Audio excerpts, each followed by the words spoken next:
China just made a critical move, opening nickel and lithium futures to foreign investors.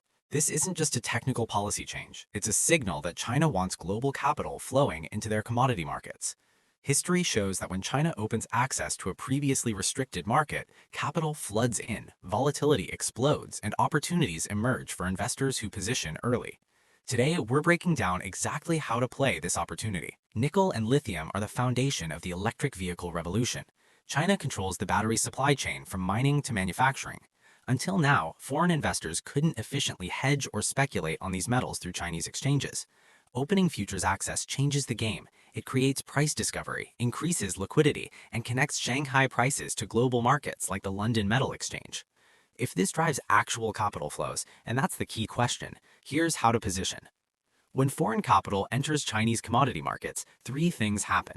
First, price convergence. Shanghai futures and London Metal Exchange prices have historically traded at divergent levels due to capital controls. Opening access should narrow these spreads as arbitrageurs exploit differences. Second, volatility spikes. New capital entering any market creates price swings as participants discover equilibrium. Third, arbitrage opportunities. During the transition period, price divergence between exchanges creates profit opportunities for traders who can access both markets simultaneously. Volatility isn't just noise, it's opportunity. Commodity producers like Albemarle benefit from increased price transparency and demand visibility. Traders profit from larger price swings. Exchanges earn more transaction fees during volatile periods. The key insight: you don't have to predict whether nickel or lithium prices will rise or fall. You just need to position in businesses that benefit from increased market activity. That's the asymmetric bet. Direct exposure play number 1. Albemarle, ticker ALB. They're the world's largest lithium producer and have strong joint venture relationships in China. Albemarle operates lithium processing facilities in mainland China and sells directly into the Chinese battery supply chain. If Shanghai lithium futures gain traction, Albemarle benefits from improved price transparency, easier hedging, and increased demand visibility. They're the pure play on lithium with the best China positioning.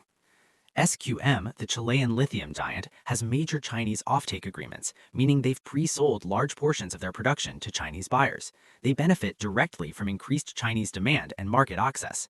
VALE, the Brazilian mining giant, offers nickel exposure with operations throughout Asia. VALE's nickel business serves stainless steel and battery production, and they have relationships across Chinese industrial sectors. These three, ALB, SQM, and VALE, give you direct exposure to the underlying commodities with China demand linkage. Infrastructure play number 1, CME Group, ticker CME. CME operates the dominant derivatives exchange in the United States. When Shanghai opens nickel and lithium futures, it creates competitive pressure, but it also validates the importance of commodity futures globally. CME benefits from increased volatility across all commodity markets as capital flows and hedging demand increase. They don't need to compete directly with Shanghai, they just need more trading activity anywhere in the commodity complex. Infrastructure play number 2, ICE, Intercontinental Exchange, ticker ICE. ICE operates multiple commodity and financial exchanges globally. When one commodity market sees increased activity, alternative markets benefit as traders diversify and hedge across platforms. ICE's energy, agricultural, and metals markets all see increased interest when commodity volatility rises. Like CME, ICE profits from market structure. They earn fees on transactions without regard to whether prices go up or down. Here's how to construct your position. Conservative approach: 60% infrastructure plays, CME and ICE, because they profit from activity regardless of commodity price direction. 40% direct exposure, split between ALB, SQM, and VALE to capture upside if battery metals prices actually rise. Aggressive approach: 70% direct exposure if you have conviction that battery metals and nickel prices will increase with improved market access. 30% infrastructure as a hedge. Balanced approach: equal weight across all 5 positions, ALB, SQM, VALE, CME, and ICE, diversifying between directional and non-directional bets. The key is matching your conviction on commodity prices to your position sizing. If you're uncertain whether this market opening will drive actual capital flows, overweight infrastructure. If you believe battery metals demand will surge, overweight direct exposure. China opening nickel and lithium futures is a structural shift. Direct plays, ALB, SQM, and VALE, profit from commodity demand. Infrastructure plays, CME and ICE, profit from volatility itself.